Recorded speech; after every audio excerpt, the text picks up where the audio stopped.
Welcome to the Infinite Star Connections podcast. We are your hosts, my dear friend Jeff Demers and myself, Viviane Chauvet. We're always excited to see you. Thank you for tuning in from all over the world. Thank you for watching, whether it's the live podcast and also the replay. You know that we are also on social media. We are live on YouTube and on other platforms, including iHeartRadio, Pandora, and others. So thank you for being here. We are still waiting for our guest today, Dannion Brinkley. Some technical issue, you know how it is with 3D technology. So I'm going to send him a lot of love and high positive energies. But just for you right now, Jeff, I'm happy to see you. How you doing, my friend? Every day is a winding road, but it's getting good. It's all right. Yes, it is. Things is going to get better. I know that. For feel like right now we're at the end of a very old race, right? To feel the energy like we're like, oh, hello, breath, moving to the end of an old race. And I feel somehow, Jeff, an energy of renewal coming in with the imminent winter solstice for us in the north hemisphere, in the summer solstice, of course, in the south hemisphere of the planet. I can feel a renewal. So let's say hello to everyone tuning in. Atosha from Oklahoma, Eleanor, good to see you. Mariopia Savi from Sicily, good to have you. Veronica from Sweden, good to see you. Evan, my dear, dear longtime friend from originally from Glastonbury. I know she's in the US right now, and Evan is getting engaged. So congratulations. Woohoo! Woohoo! Many happiness. And Georgetta, good to see you. Divine Love, good to have you as well. Audra, and of course, our own unique ambassador from Glastonbury as well, Simon and Maritza, thank to see you. And many, many more. I just want to say hello to everyone. I know that I've been in communication with Dannion's assistant, Melanie, and are really doing their best to work on the technology. But I wanted just to feel, opening the feel and be here with us. Thank you, Anya, for being here from Germany as well. Sandy, good to see you. Sunil, Nashama, good to have you. And so let's just open the space and feel the energy. I want to see how many of you have felt the energy of the super full moon, known also as the beaver moon, just recently, that light casting onto the planet. I mean, I could see it at night, the light coming into my backyard. Like I could almost like walk through the backyard with just by the moonlight. It was really quite something. It was really incredible, um, to feel that energy there. And so I just want to, mention that I did a little video about the moon. And usually the moon, every month it's beautiful, silver light. But this one was particularly bright. I can feel like opening our channels and just coming to that, right? Thank you. I can see a big yes in the chat room. So the energy was very potent, very much so. Before we went live, Jeff, you mentioned something about a humo. There's something new around a humo. Yeah, they had gave me this project almost about a year ago, and they said, "Here, give this to him and see if he can figure it out." It's like a test. So, yeah, let me show you what it is. Okay, I want to see that. See that? And window. Here we go. See it? It's the pebble. Okay. Oh, is that what you call a pebble? The image right now? Yeah, this was actually on a pebble. These engravings. Okay, and somebody in Spain traced it, then filled them in with a marker. But you can see. I mean, if I can zoom in on this one real quick. Okay, that would be great. I mean, this is incredible. Yeah, very interesting indeed. You can see Wow. like right here how they were just like tracing it out, the outline, and then they Yes. fill it in with a little marker. But they didn't know what it was, But it took a bit to study it. But what I figured out is that No, they use expressions. Okay, Umo uses a lot of expressions, so there's a lot going on here. So what I believe is that um, these expressions right here mean that these are signatures of an Umo or a person.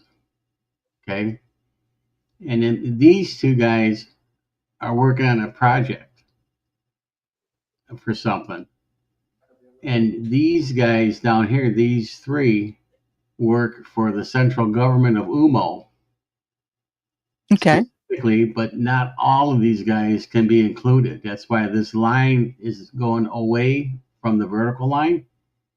If this line was underneath, these guys said like these guys must be working together. These guys don't have to Oh, work together. Okay, so this is bolder than the rest, which means that this project is for the central government of Umo. That's why this is bolded in like that. And this circle around this outside is meaning too. This means that these guys report to these guys for a project or an exploration, or they're going to do something, and these guys are in charge of it. So these two guys answer to these three guys or women. okay. And you can see up at the top here that you can see that engraved pebble was this thing Right. is considered an original drawing. Oh, this is part of the original drawing from the Humo? Yeah, from the pebble, yeah. And it's So like what is a it? 1966 or so. Oh, 1966. Yeah, So yeah. where was that pebble discovered or found in the first I, place? I would assume somewhere in Spain because that's where a lot of these artifacts are from, and they were trying to communicate to the people, so they would. I don't know how the engravings got on the stone. I have no idea. The only thing that they told me is try to decipher what this means. Like here's a project for you to work on.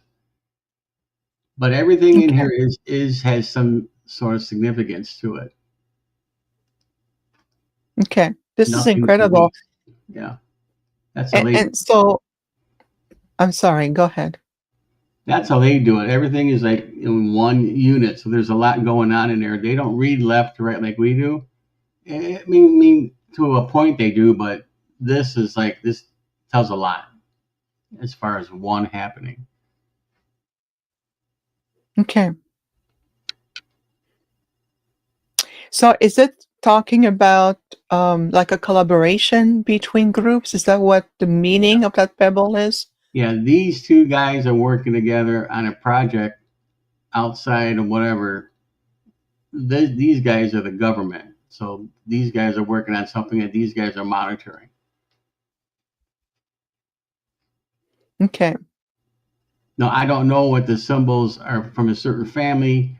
You can tell that like this one and this one, they were kind of related with these guys. So this is probably part of the same family lineage. Okay. So is there more than one pebble that was found in 1966? This is the only one that I know of. Okay, that you're aware of, the only one. Okay. That's incredible. And that's Humo's language? Yeah, that's how they identify themselves with a signature like that. Oh, like a Signatures are from signature. left to right. It's like when you say Vivienne Chauvet and you write it, this is how they do theirs. This tells them um, the person's name and their family. Oh, okay. Person names and family? Yeah, they use names, family, and then a specific number if they're like, one, two, or three, or four, or whatever. But there's no number here, so that's why I said this is just somebody's family name or a signature. It's not specific. But the three people for the government that's important because if three people are included for the government of Umo, then it must be pretty important. Oh, wow. So you think that Humo is working with the government? No, this is the Umo government here. Oh, okay. Their government. Okay, that's good to know. That's what this ideogram here is. This is a boldest. That means that these three work for here. But Okay. this line is connected to a circle, which means that these guys are in charge of this project that these two guys are working on outside of what these guys are here for. Okay. Okay. Well, that's incredible. Something different, I yeah. mean, we're talking about a pebble. So the pebble does it mean that there was like a mini rock when everything was encoded in it? Probably Okay. 1966. You know, 1966. I love, what's that? Yeah, 1966. I love that you bring that today because it shows us in terms of the Earth history. If in 1966 there was this pebble with Humo, with an, think of it as a Star Nation language on it, talking about their signature, their name, their family lineage, their structure, it really shows us that it is such a natural occurrence to be among with star people and other beings. It's nothing of a mystery anymore. There's nothing to be fearful about it. There's nothing to be anxious. There's nothing new. We're just rediscovering our connections, our cosmic connections. Would you say, Jeff? Yeah, I mean they want to connect, they want to communicate, but we have to meet them halfway. We have to understand their language too. I mean, they made the effort to get here, so the least we can do is try to understand them. That's a good point. So you've been working on, decoding and writing the books and bringing that energy, the teachings around the humo. So in regards to making contact, what have you learned from them in terms of guidance or, tips or best practice maybe about making contact? The most important thing I learned from them is to don't embellish a meaning. Just take it at face value, and don't add your own spin to it. This is why when they teach, they want to talk. They don't want somebody to well, no, this is what you really mean. This is what you really want to say. No, they have a specific way that they want to engage, and if you change from that, then they won't even talk to you. Hmm, I mean, interesting. it took a lot for me to explain to them. Look, you're speaking in Spanish, but we don't get it here in the U.S. When they say we ride in the bosom of the air, I said, you mean fly? Like, we don't know what fly is. Well, to us, we don't ride in the bosom of the air. We fly. That's what a plane. Ah, So it's okay. we use slang to describe that, whereas they don't use slang. They don't understand slang at all. So it's an agreement and an understanding that we have that I understand the meaning that they want to project, and I don't want to stray from their way of explaining because it's a certain logic that they have. And when you read an article or read what somebody wrote about them, you can tell if it's the real deal or if it's, well, this guy just made up something to explain about it. Because when they talk, it's really difficult. And I was like, come on, just tell me. But they're very specific and technical in how they explain something. Yeah, I can see that. I can see how certain words can be very challenging in terms of if we don't have the point of reference of what he means, it can be really, challenging to even recognizing what is are they referring to. So we need to have the frame of reference to understand certain words. Um, it's just I can see that. So two things, everyone, and thank you so much for Jeff. I have some updates about our guests. So just for now, I think Peter will want to say hello to us Hey, and say hello to everybody. It's always Hello. fun. Yeah, thank you for being here, Annie. I'm still talking and communicating with Melanie, who is working with Dannion, and unfortunately, nothing is working to come into the StreamYard. So, what we're going to attempt is I'm going to bring Dannion on my cell phone, and hopefully, to the microphone, you can hear. If that doesn't work, we're going to have to do something else. So, let's just see. But for the time being, we're talking about Humo language and the symbology of the pebble that Jeff just showed us, and how we have. Would you say, Jeff, that we have to have a common frame of reference in the language to be able to understand each other? Well, they only know Spanish and French, and that's the old Spanish and French because that's what they were introduced to. So they know that. So they find English as an ugly language, and it's hard for them to communicate to the English people. So that's why they kind of approached me and said, "Can you do this? Can you do that?" Actually, it was Gemma Lozano that had suggested that they bring me in. Right. I can see that. Okay. Give me just a moment, everyone. Keep talking. All right.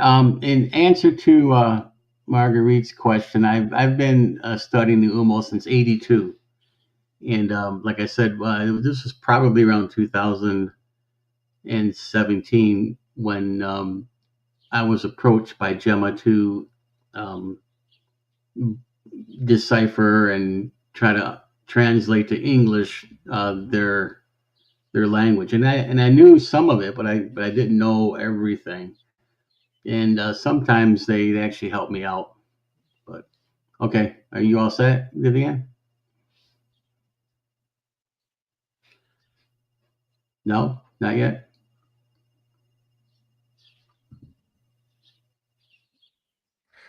I don't know.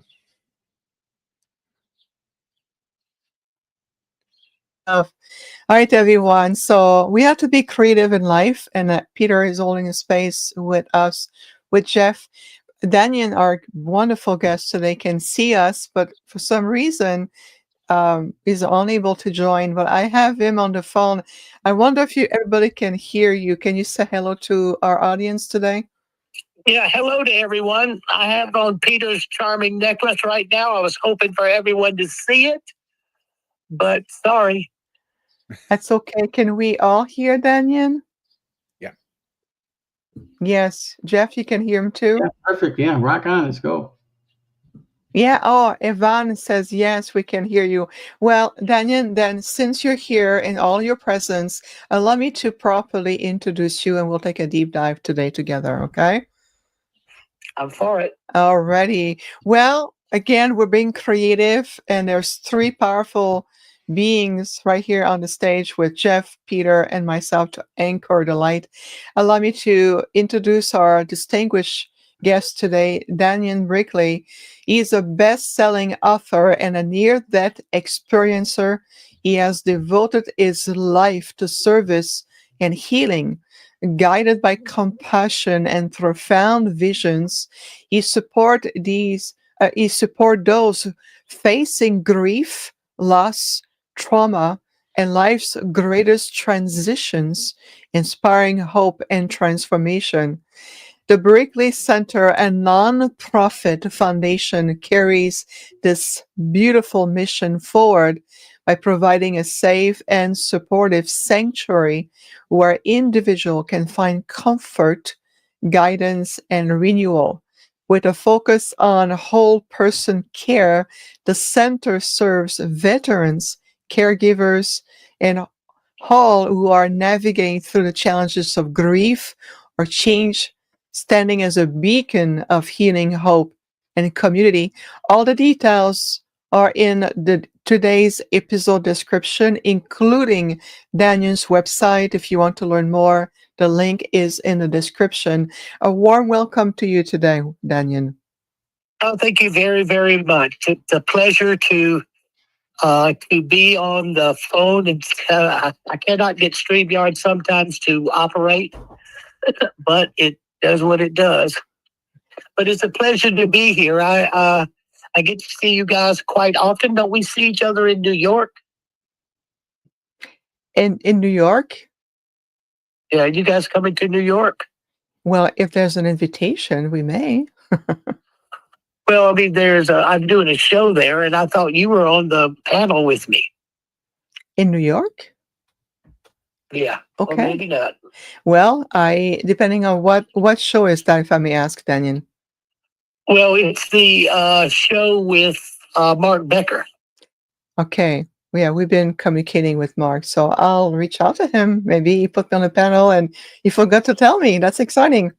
It could have easily happened. He's been going through a lot of things, with his hips and, hip replacement. And then it didn't connect and then it came apart. So, it's easy to realize. Hope everybody puts Mark in his prayers if you're big prayers, then make sure you align yourself and put Mark in them. Okay, well, definitely. Thank you for letting us know. We always love to support. And so are you. You're bringing such leadership and, of course, experience and healing. You are a beacon of hope yourself. And I know, Daniel, you shared about your experience for a very long time now. But for our audience who are so excited to connect with you, and of course, we all, want to hear more from you. We're curious. Would you share a little bit about your near-death experiences and how it has profoundly changed you to leading to the kind of work and service you offer? Well, once you discover, I grew up a tough guy, bad boy, sports, fist fighting, Marine Corps. So it gives you an idea of what kind of nature I had. And then in 1975, I was struck by lightning, dead for 28 minutes, completely paralyzed for 6 days, partially paralyzed for 7 months, 2 years to learn to walk and feed myself. And at the same time, all of that was occurring, I had what is now called the classical near-death experience, except in those days, in 1975, it did not have a name. So I had an experience in the Deep South with no name to it, but I discovered that I was a spiritual being. Like everyone here, we are all spiritual beings. Yes. And people have to get that in their mind in order to understand how to observe the divine moving through them in this world. So when you go from being a complete jackass to understanding that you're a spiritual being, it's a hard transformative part if you don't have a name for it. Then I met Dr. Raymond Moody, who had written the book Life After Life, and he coined the term saved by the light. I coined the term near-death experience. And I spent 20 years with Raymond exploring people in near-death experiences. So it was a wonderful, safe haven for me because of Raymond and what he had done. But people have to understand, in the course of this, I had what is called, this is the most important thing, Viv. The most important thing is called the panoramic life review. And for everyone that's listening, they need to lock in on this. Okay, and here's the story. You will see your entire life pass before you in a 360-degree panorama. You will watch it from a second-person point of view as though you were your own best friend. And then you will literally become every person that you ever encounter. And you will feel the direct results of your interaction between you and that person. That was mind-blowing, heart-blowing, and a reality check for a guy who spent his whole life hitting people in the face and fighting in a war. And once that occurs, there is no way back. So everybody, this is the second most important thing that you learn, is that you will be every person that you ever encounter. And it's never what you do, it's why you do it. It's your intention.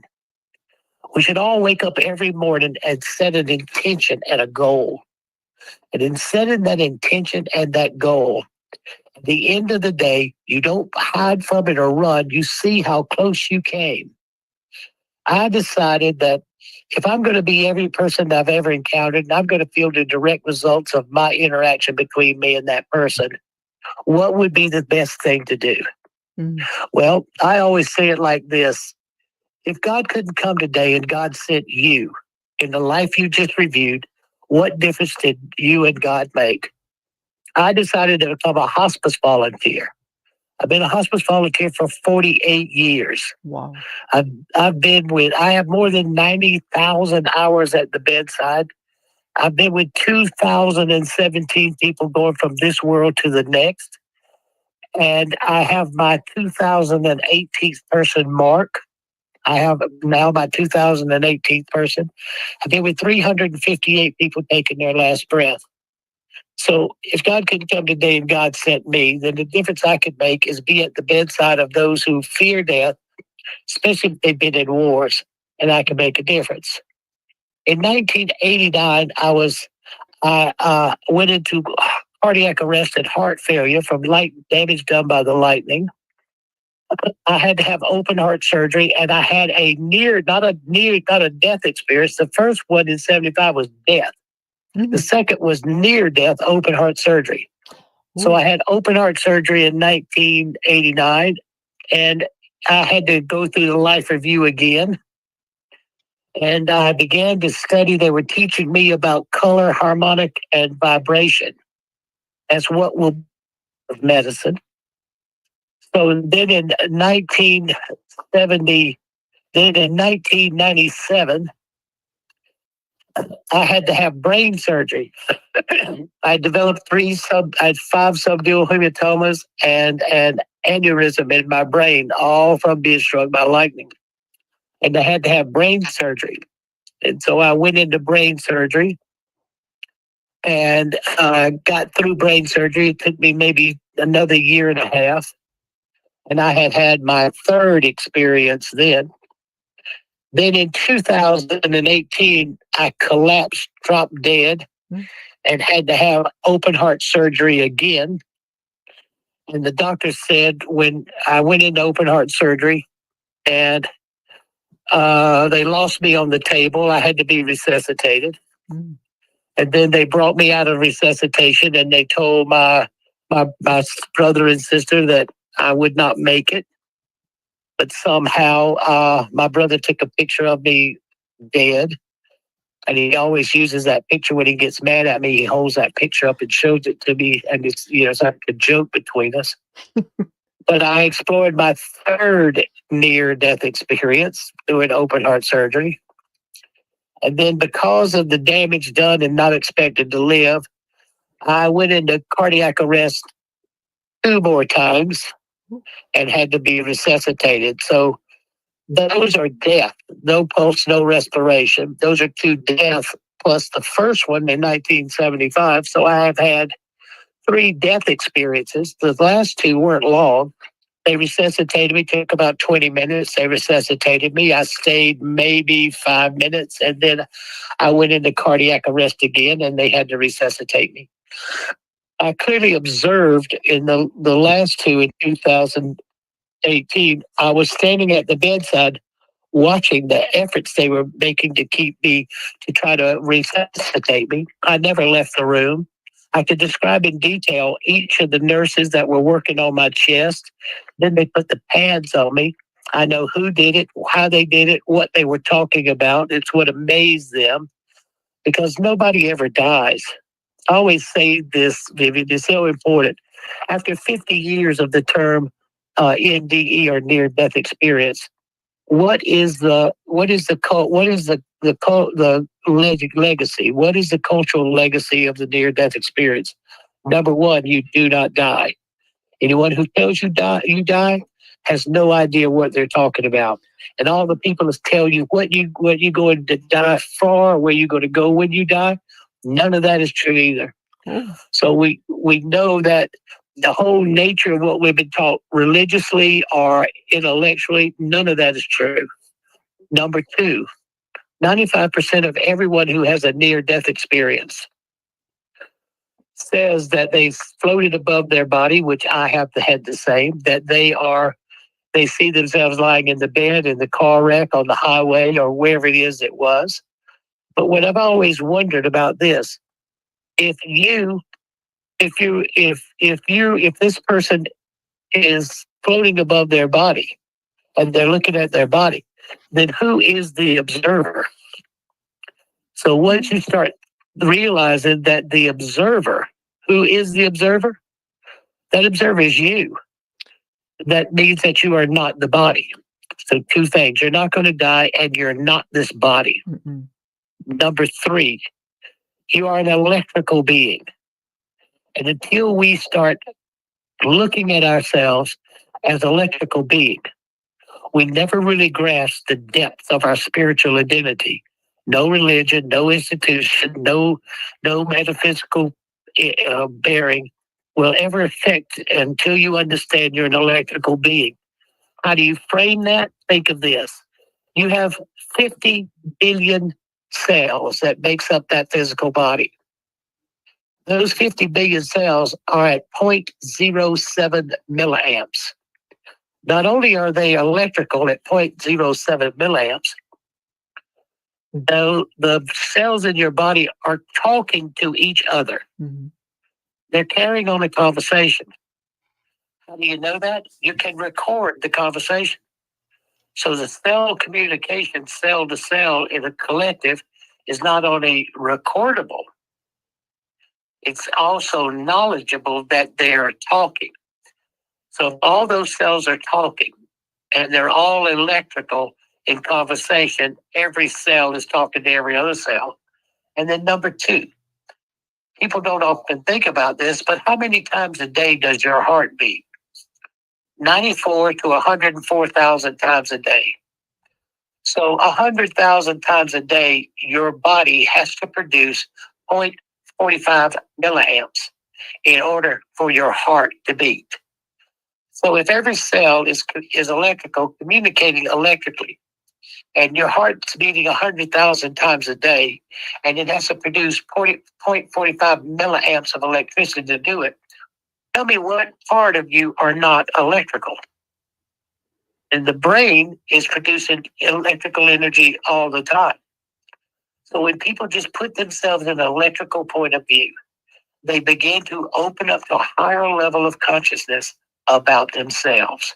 And until they do it and realize they are not this body, I have discovered over and over with what I've been through that I am an electrical being first.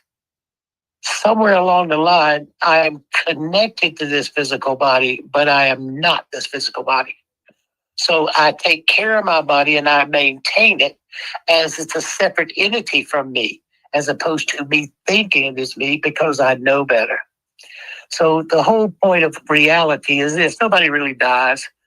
This is the job. You were chosen to come here and you choose to come here. Everybody has a specific job and a mission, whether they realize that or not. Mhm. They're on that path. And if they don't know what they're doing here, it's because they're paying attention to it's what their body is doing here and what everybody else thinks about that body or their impressions about you. But once you separate those two, a whole nother level of intellect, a whole nother level of your identity comes into play. Mm. Incredible, Daniel. We're just integrating everything you just said, and we're really, I can tell everybody is really attentive. And before we continue, I just want to, check with my co-host. Jeff, do you have any comment, feedback, question for our guests? Yeah, I'd like to know, when you were in the act of having your NDE, did you experience any pain? No, the body experiences pain, not you. And the only thing that experiences pain is the brain telling the body where it hurts. There is no pain. All the stuff that once you separate from the body, once you're not a part of that body, here's what happens. You lift out of your body. You look around and acclimate, and you'll go down a tunnel across some barrier that appears to show you have left the dimensional reality that you thought was real. It never was real. And once that happens, the complete separation, there is no pain, no anguish until you go through your life review. When you go through your life review and you was as mean a person as I was, then I had to be everybody. It's never what you do, it's why. Everybody must look at their intention. And I had to be every person that I had ever encountered. And most of those encounters were really, I was a I was a tough guy. And I only cared about myself, identified as myself. And so that was the keys to it. But there is no pain. Once you leave this body, all that physical stuff that we all think about, are afraid of, or it's going to hurt us, that becomes nonsense. Nobody pays any attention to that once you're free from this body. There is no pain. Why I always I'm not a big person about funerals and people quote unquote dying. I look at it as a celebration of life and the joy that I have to spend some time with them. And many of my hospice people or I've known some of them for years because I worked in VAs. I work in VAs, and so I know some of these people for years. But after you hit the 2000th person, you have a pretty good grip on what reality on this side and on the other side is. Okay. Yeah, thank you. Did you experience any type of feeling of love or euphoria at that time? Well, let me tell you exactly what you feel. I'm listening. Most people don't grip this word because they had a sexual connotation, but sensual. The greatest experience you're going to have when you leave this world is that you realize the divine is aware of you as much as you are aware of the divine. That sense of connectedness is what causes us to think we are separate because we have different bodies. But in that state of consciousness, you have another body, but it's energetic and electrical, as close as I could say. But the euphoria is what brings a person euphoria, that they are loved and supported. But once you get past the panoramic life review, there is nothing but that. Nothing. The fact that I have connected to the divine and the divine is connected to me. There is no separation and no distance. There's no separation and no distance now. But because you carry around a body, because it's necessary to function in this physical environment, it's like taking a diving outfit to go diving. Okay, but once you all think we all think we're separate because we have individual bodies. But once you leave this, you have your identity and you have the true reality, but you're not separated from anything. You can see and be anything you want to be, because in the third time, I was exploring.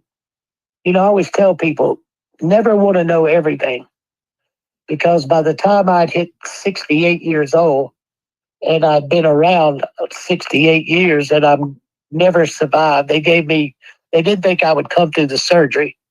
I made it through the surgery. They gave me 2 years to live max.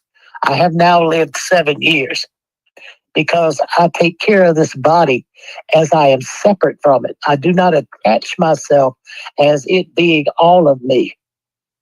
I don't attach that. So the euphoric position or the sensual nature of connecting to the divine comes immediately. And then once you put yourself in the life review, you become connected. And that euphoric feeling is always there. You're not separated. You're not separated now. You just think you are because you have a body. And there is an important reason of the difference between male and female, yin and yang, positive and negative.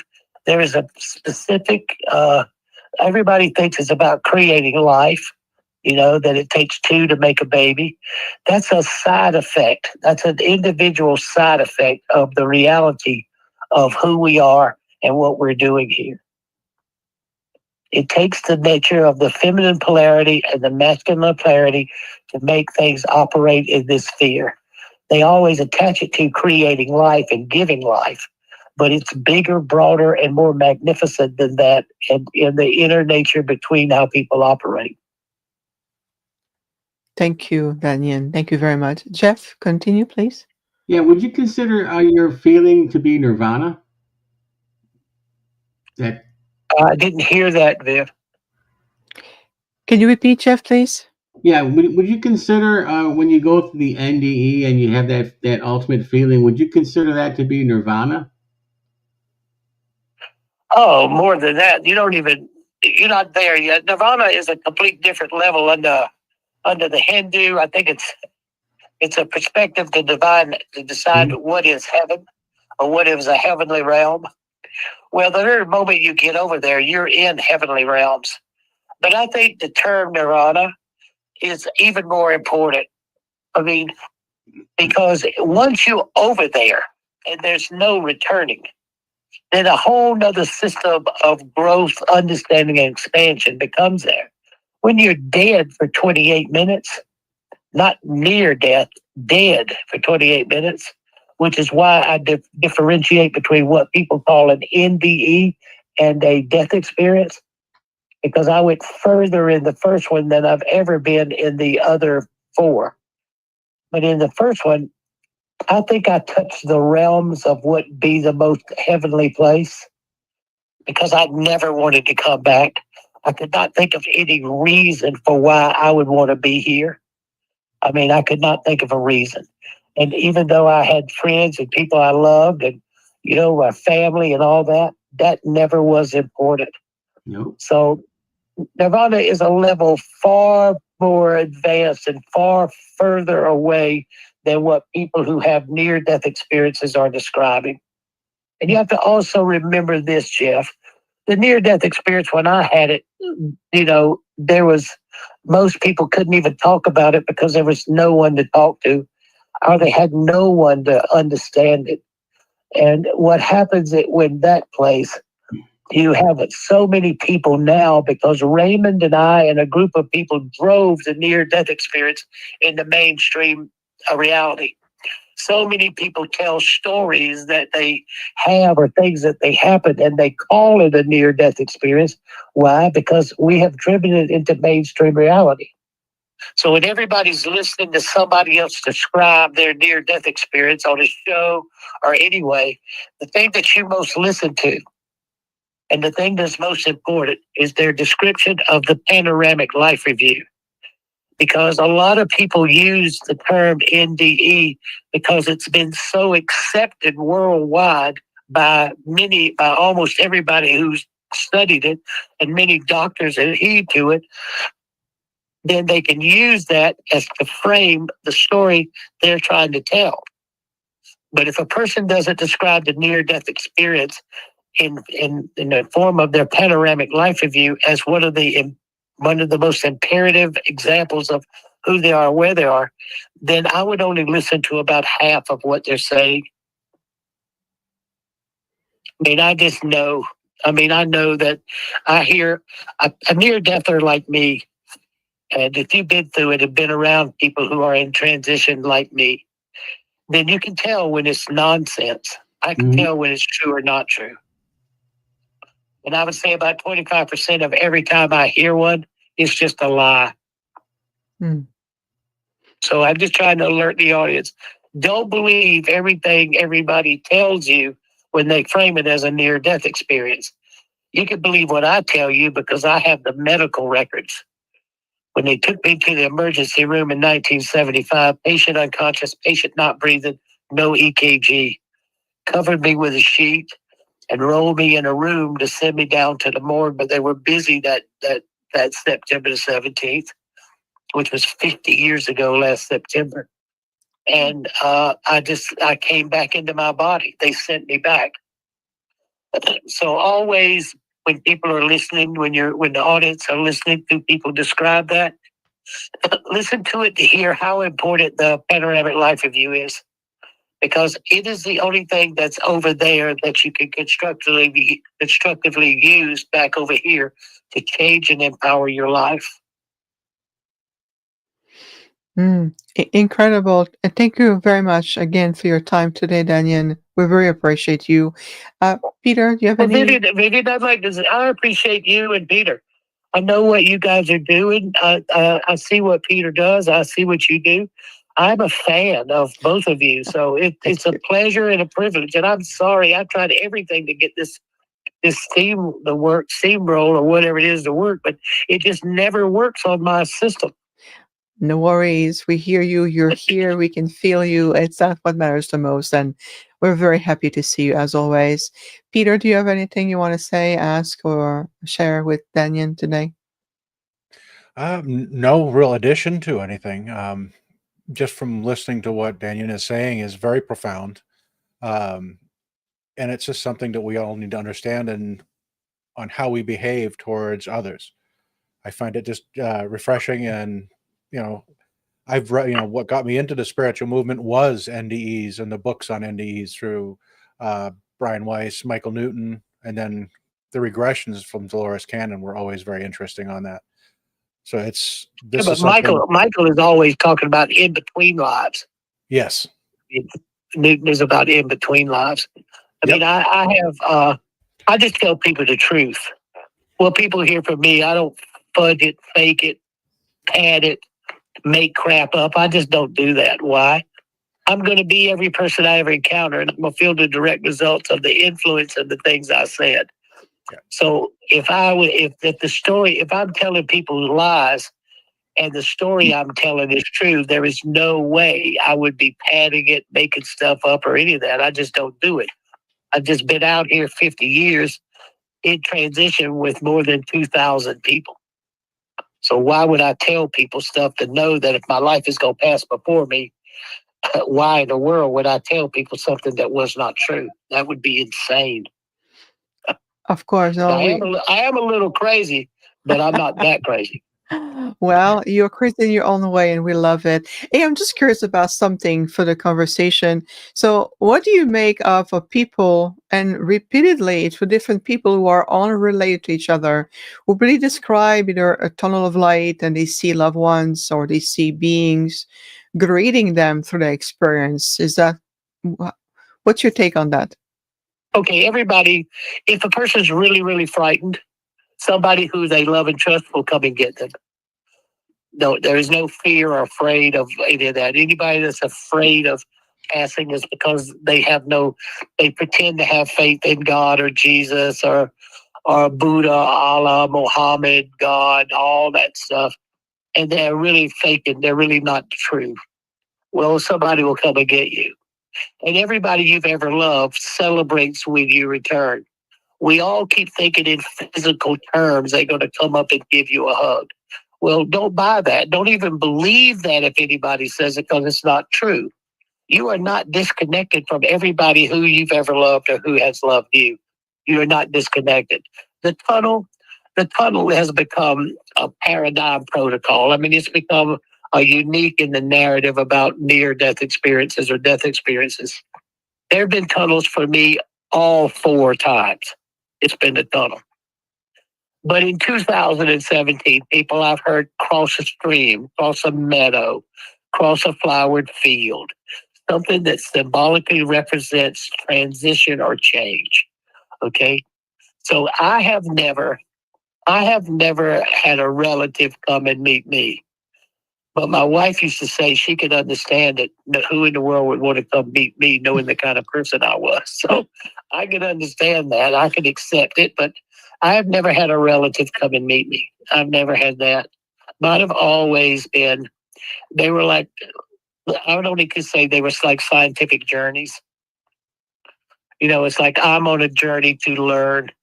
I mean, the second one, when the open heart surgery came, it was all about color and the vibration and harmonic of color, and how the food that you eat, the flowers that you see, and the things that you interact with the color have a great importance to your maintaining your health. The color of the food you eat sets a structural vibration, which harmonizes with your identity, which harmonizes with yourself, and empowers the light bodies. We all know we have chakras or light bodies. These are the kind of things that are always amazing to me. The whole thing for years and years and years, people said they had auras. Well, I never believed in that till now I see them. I don't have any problems of seeing a person's aura. And the other day, I have a big fixation about patterns. I read patterns. I mean, it's like It's like, it's just one of my big deals to read patents. So I was reading a patent the other day that a pharmaceutical company has applied for a patent to use your bioenergetic field to transmit information.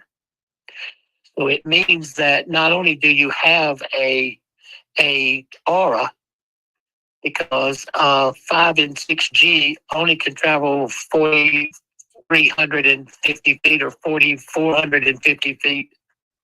And instead of having to put a repeater everywhere, they just want to use everybody's body to transmit information. So for all these years when you've been told you didn't have an auric field, there's a pharmaceutical company that not only recognizes you have one, they're putting on a patent to be able to use your auric field to transmit information. Not only that, they're going to use that auric field to create a binding health program around it. Most people don't look at themselves as electrical because you have a body and they see that body.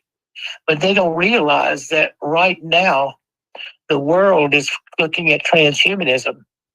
They look at the electrical nature of your reality, and they're locking in there.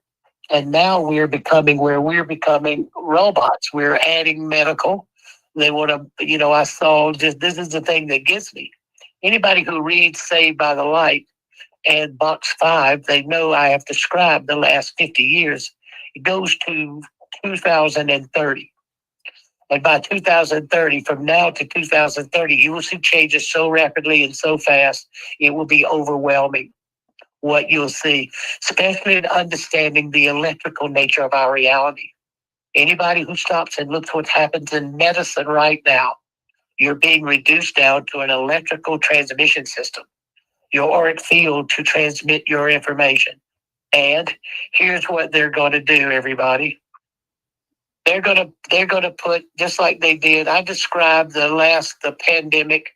I described it in detail. Anybody who looks at chapter 5 and Saved by the Light see that the beams of light, when I met these beams of light on the other side, they gave me these things that were called boxes of knowledge. I wrote them down in 1977, and I put them in Saved by the Light in 1993. Anybody that looks at that and sees I had this information when I was dead, quote unquote. So how could I have known it any other way? And how could I have been 48 years ahead of time?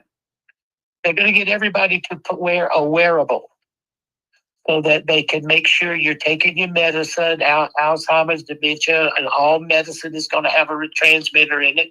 It's going to transmit it to your auric field. Your auric field will be able to be detected. That detected can be able to tell what's going on if you're properly taking your medicine. Well, people laughed about that 2 or 3 years ago, but today, because you have a cell phone, everybody's pulse can be measured. Everybody's heartbeat can be measured. Everybody's diabetes or sugar levels can be detected. They can take your heartbeat now. They can do it now. I mean, they're not telling everybody that, but I live in end-of-life care. I live there, so here's what they're going to do. They're going to get a wearable. And Bobby Kennedy said when he was testifying before the Senate that before he left office, he wanted to make sure that everybody had a wearable. How many 2-year-olds are going to wear a wearable? How many 3-year-olds are going to wear a wearable, just like they did with that mask thing? So what they're going to do is kids will tear it up, break it, knock it off, and then they'll say, well, we're going to have to come up with something else. Elderly people, we're going to have to use a chip implant. Then they all have to do is it'll be a microdot. And then everybody who goes into a hospital, everybody who's a kid, a child, so that they say it's for health care, and now they're going to push it so that they're not illegals using the healthcare system. Remember, the battle for the souls of humankind will be fought over healthcare, not anything else that you see, think, or know. I've been saying this for 50 years. The battle for the souls of humankind will be fought over healthcare, So what I beg everybody to do is please take care of yourself. Please don't depend on pills and doctors, because all they are is they just do what they're told. When I heard that if you got 60% of your patients to take the quote unquote vaccine, then you got paid $40 a patient. Now, I'm not a big healthcare person except for healthcare, and I do have to go to the hospital all the time because I'm dying a little faster than most. But I do not. I take care of myself, and I don't get into all that. But we are destined to be robots, or part of robots, and the only way they're going to ever be able to control you is to go the way of health care, so that people can maintain their health care, and then it'll be mandatory. Biggest thing they're fighting about right now in America is over health care and over the subsidies for affordable health care, that $1.5 trillion that they're demanding. And in those, if you look at what those reforms are, and you read them instead of not read them like I do, because I'm so obsessive compulsive, you will see that's the pathway they're taking us down. Okay, Dannion, I'm just going. Let's take a breather. Let's take a breather here. Let's just take a reset. We want to just making sure everybody, we honor and respect Dannion's knowledge based on his perspective and experiences, but we're also honoring your feeling, everyone tuning in. Peter, tell me, you've been reading and following a bit of the work of Dolores Cannon, and she talks about the different timelines. Can you tell me a little bit about that? Yeah. Well, I was a great friend of Dolores Cannon's. Oh, you too? Okay. No, the point I'm making, and thank you for mentioning that, is just I know, Peter, you also read about it. It sounds to me and to many of us that what you just described is the middle timeline. And there's different timeline. It's not just a one reality. Not everyone will go through what she just described. So I just want to make sure that we are, staying in our empowerment, and it's all about our sovereignty and being able to understand that, like you mentioned, we are very powerful beings, whether you consider yourself electrical or a divine being. There's a good question for you here in the chat room, Dannion. Can I read a question to you? Sure. Thank you. So Marguerite is asking, based on your experience, what did you see or know about the chakra system on the other side? Well, we all have a chakra system. It is how our ethereal self connects to our physical self. I mean, these are light centers. I never understood any of that until after I was struck by lightning. But these systems generate information. We are multifaceted. I always say we're like 7 beings at the same time. And what the chakra system does is the chakra system is where our ethereal self connects to our physical self. And the chakra system is what drives. Look at the vagus nerve. All our nervous system is run and controlled not by our brain, but by our vagus nerve. So when people start looking at chakras, just like now, we know we're not supposed to have chakras. But what do we have? We're not supposed to have an auric field, but they're having patterns on it. We're not supposed to pay attention to these things like chakras, but it's going to become more and more and more and more aware of who we are and where we are. And people have to pay attention to their health care. They have to pay attention to be personally responsible. This is one of the things I drive every day, because I live for the last 48 years in healthcare, end of life care. I know what works and what does not work. To be aware of each chakra and what it does, and to think through your day about your chakras and which ones are functioning based on the knowledge, only empowers. Only empowers. And if you understand the chakra, it will be electrical. And the term, why I use the term electrical, people have no ability to grasp their ethereal self. I mean, they keep thinking they're physical beings.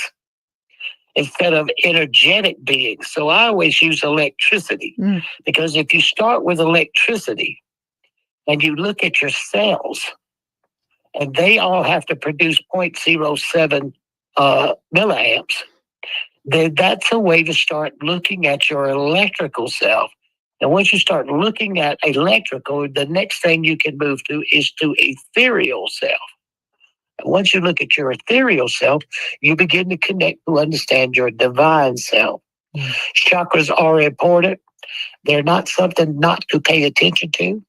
Every book that has about a chakra, you should look it up. I remember Dolores Cannon and I were really close friends. I knew her for years and years and years, and we used to just laugh. I mean, I had more time and more fun laughing at how smart that woman was. And I did her shows in Arkansas year after year because I just loved to be around her. But I want people to understand taking care of their health care. And in the course of the last 50 years and 4 of these experiences, I usually drive it home, because all anybody has to read is chapter 5 in Saved by the Light and see what the beings of light missed. What did they tell me that was going to happen? Then I wrote it down in 1977. I put it in that book in 1993. What have they missed? Nothing. Okay. I'm not sure what you mean by what did they miss nothing in reference to what? I wrote down 117 things of what I was shown. We're at 104 right now. How many of those things that I wrote down in 1977 that have not come true? Okay. 98% have come true. And when I was writing this book, I wrote this book because I was angry, because I saw what had happened to Raymond, Dr. Moody. I mean, he was a PhD in philosophy. They turned on him. He was an internist as a medical doctor. They turned on him. He was a forensic psychiatrist, and they turned on him. And so when I saw that, I saw where he was and how devastating it was. It broke his family up. It did everything, you know. And all Raymond was a researcher. He wasn't he was a philosopher. And so I wrote Saved by the Light. So I went to write, when I wrote Saved with Paul, I wrote down the things, and the publisher did not want to publish them. Why? Because there was one that happened. This all happened in 75. There was one that was happening really close, like, what was it, 93.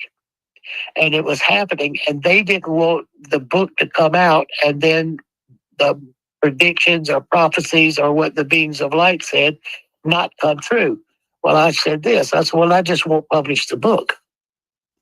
Because if all this stuff comes true, it means there's a life after death.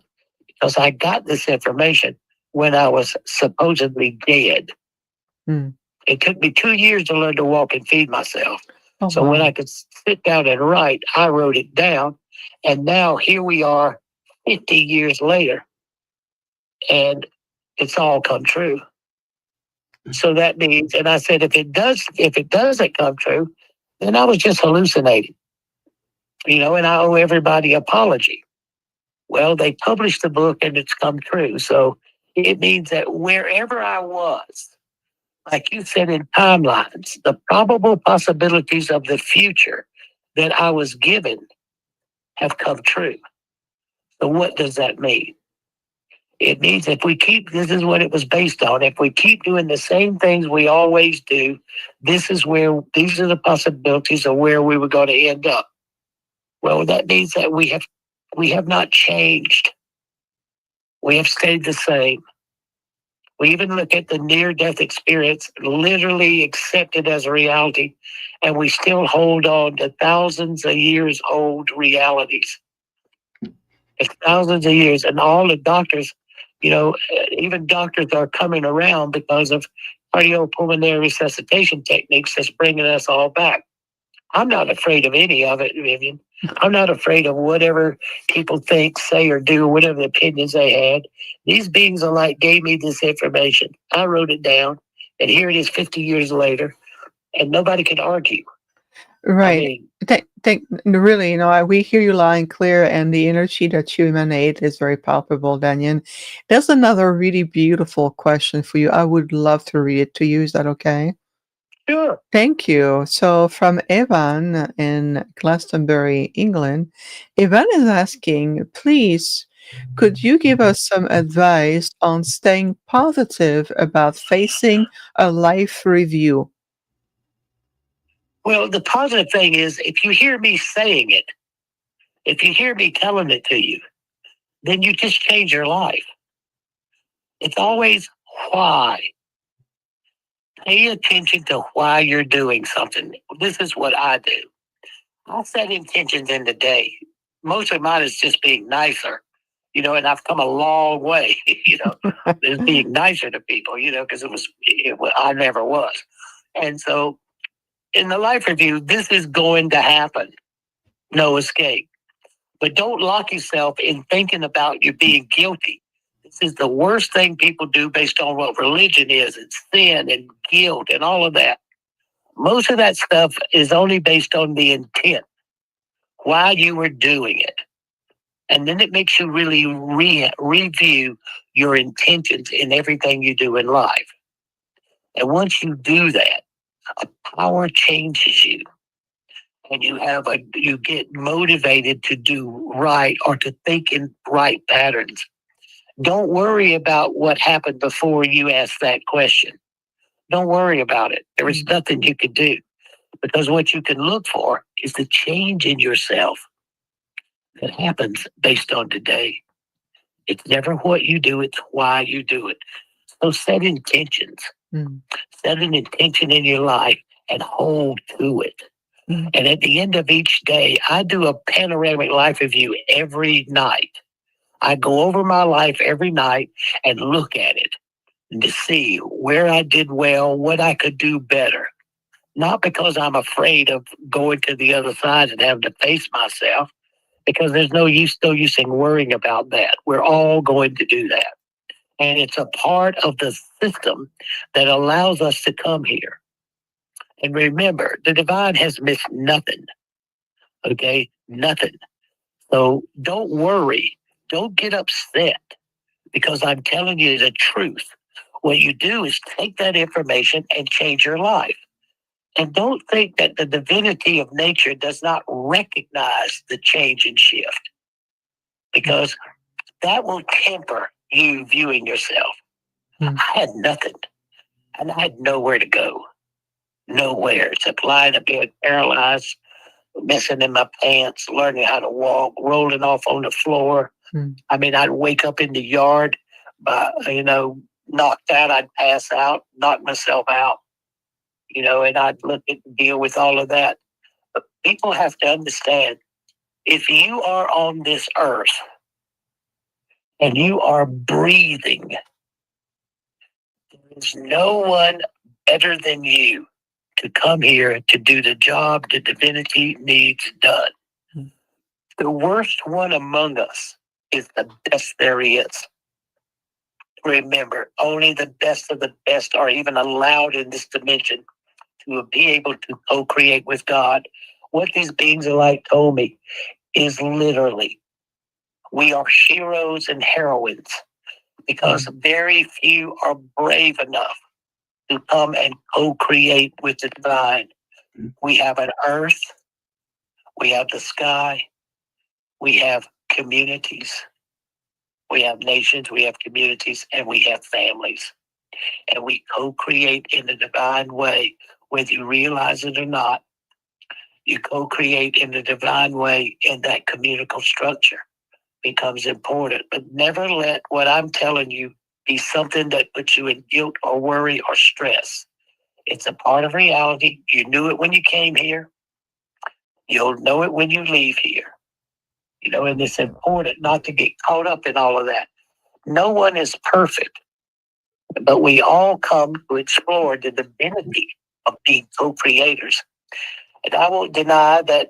I'll say that even these angelic power beings, they were jealous of us. Okay. We are the bravest and the best there is. Don't ever forget that.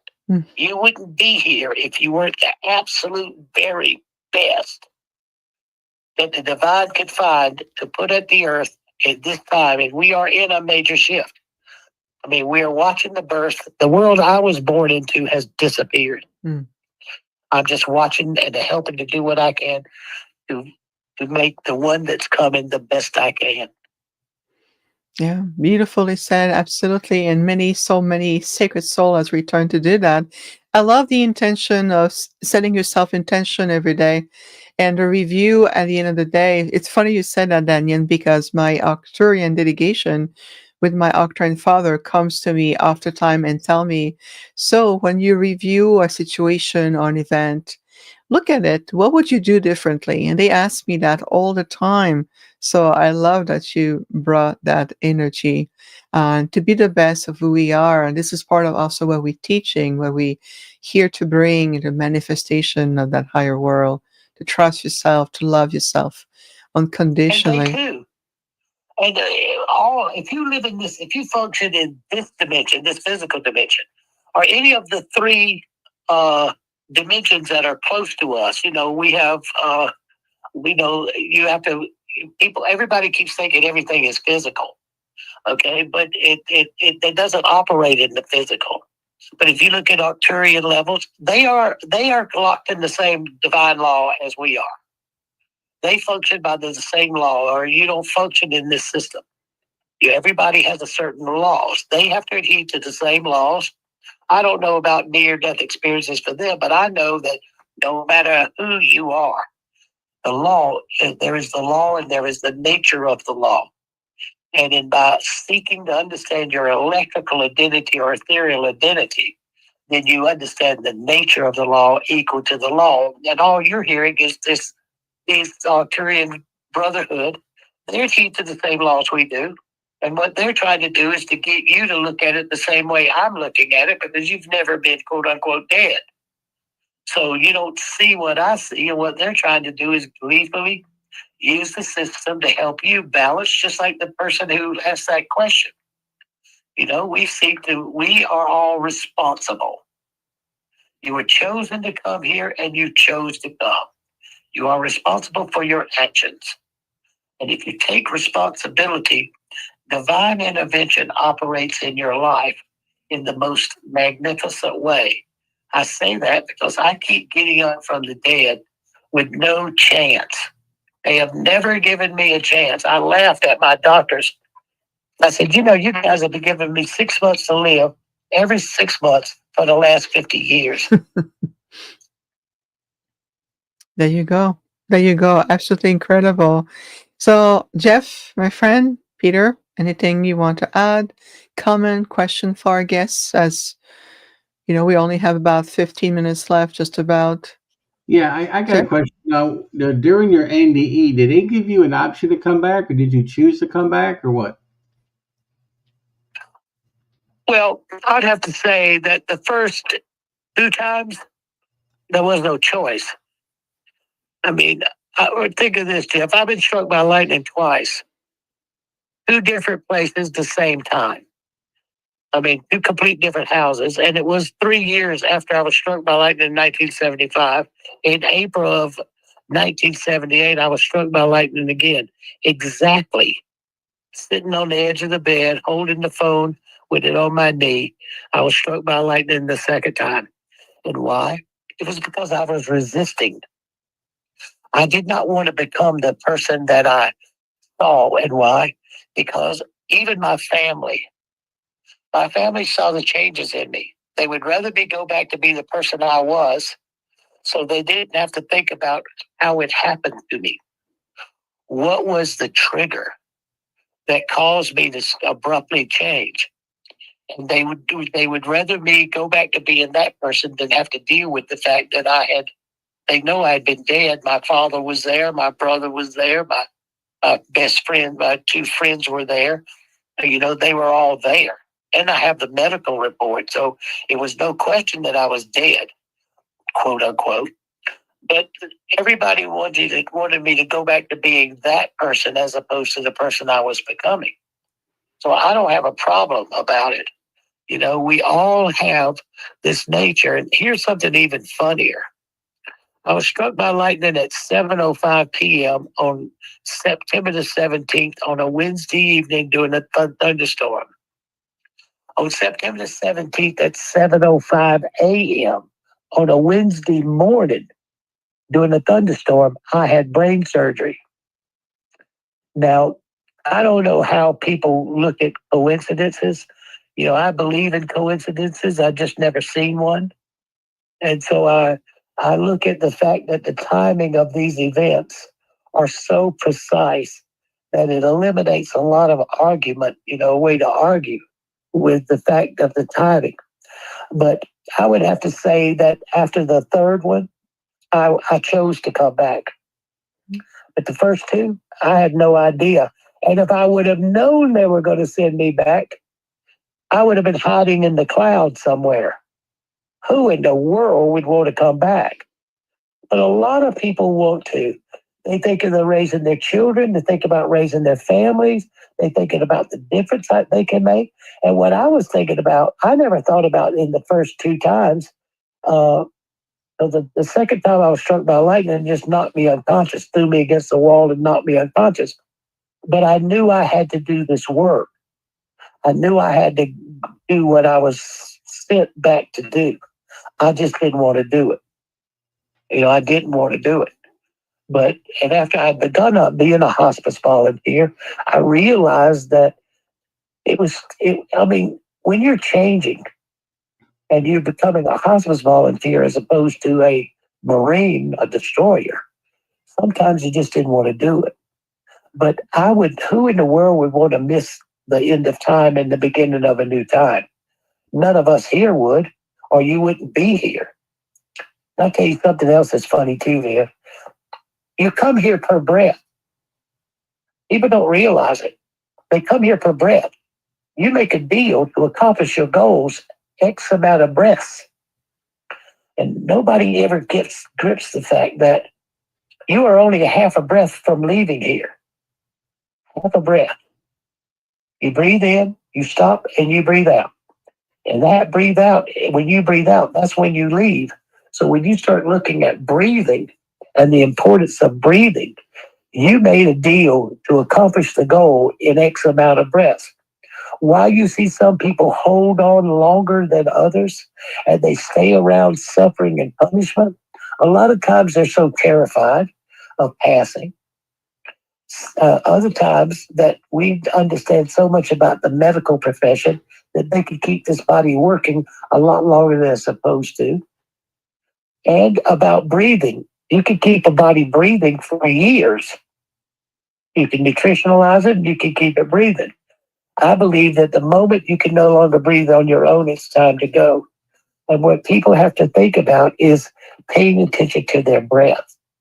Because if the breath represents the divine, the unseen, if it represents that, then you stop and realize how deep you're breathing. And how important, what I always people say, the greatest gift the divine gives each of us is autonomic breathing.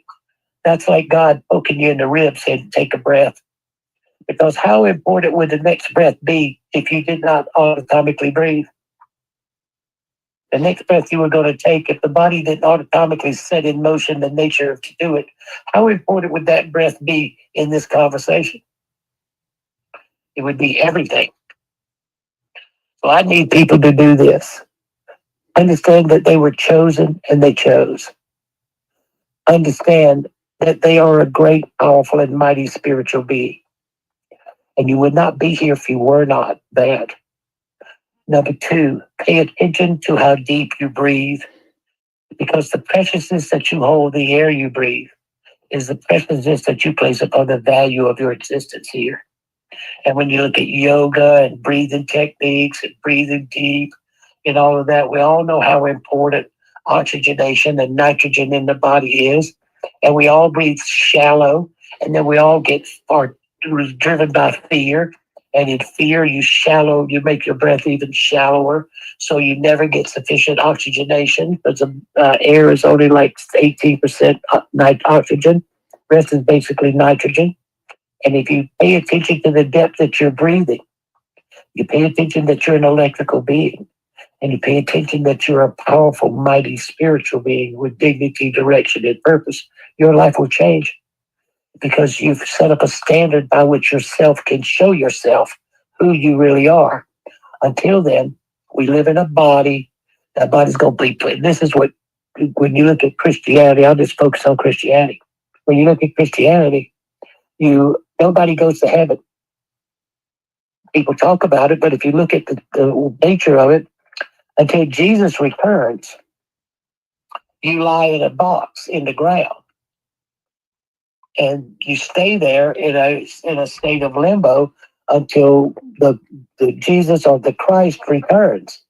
So when they say they're safely in heaven and safely with their friends, none of that is true if it's a Christian concept until we started coming back.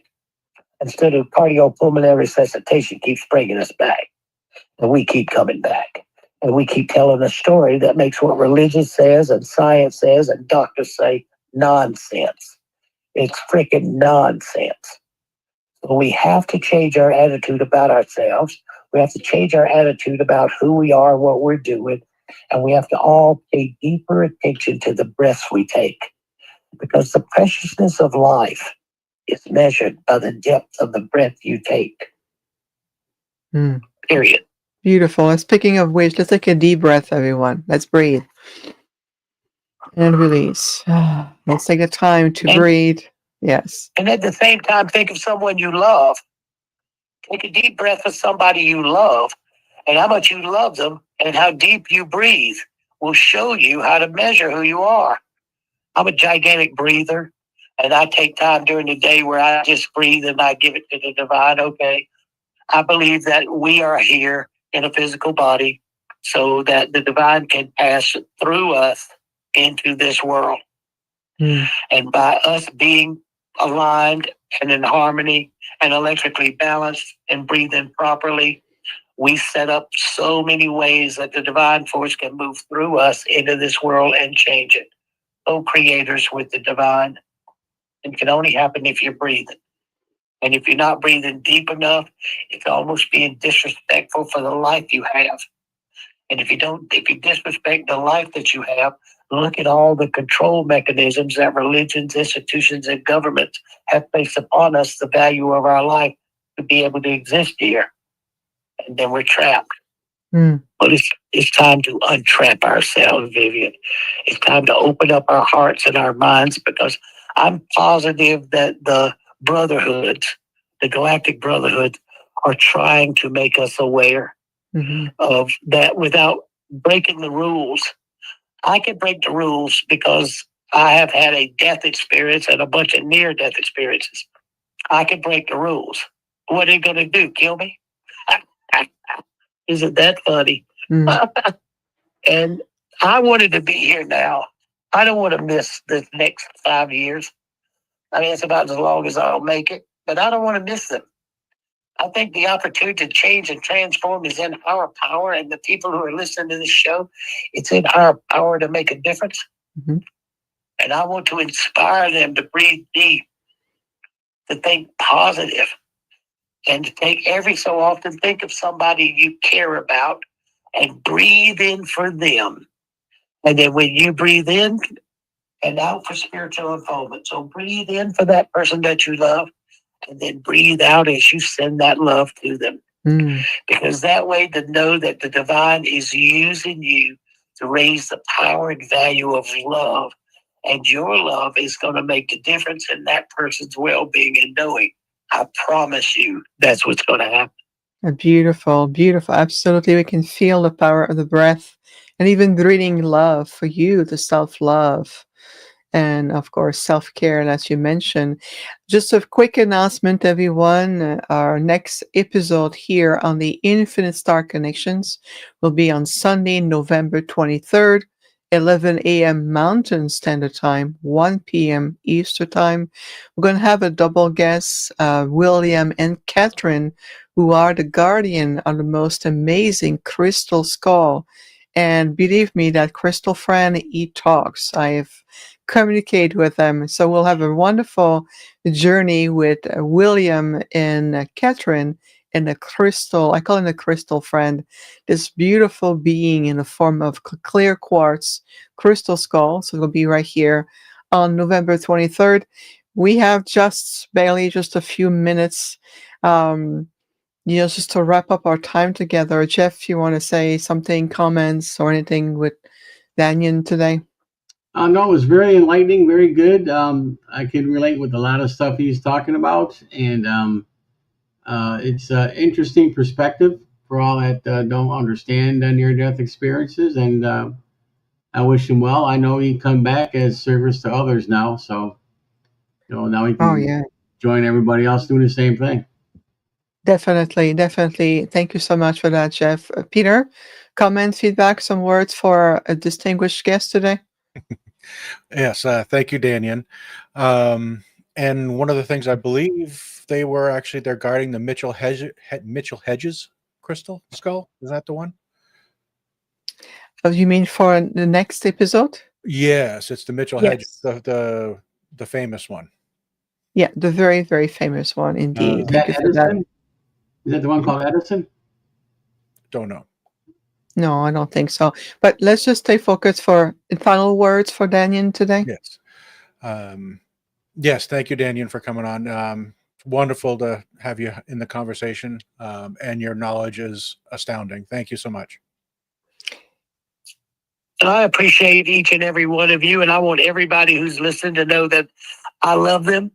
And thank you for staying here and being here to make the difference, because it's our love, our focus, and our appreciation is what's going to change and correct all the imbalances.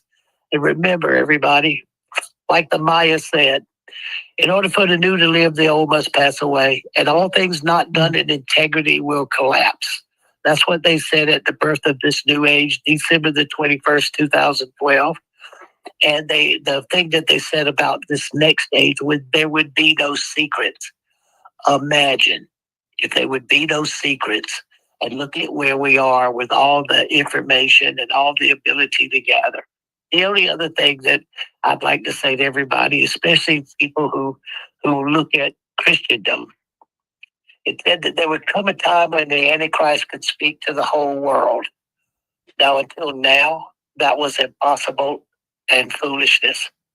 But today, the Antichrist could speak to the whole world. It's called the internet. So as we look at our lives and the value of our preciousness of our life, there's a long awaited period that we keep thinking is in the far distant future, but it's not. It's here now. Be the best you can be, everybody.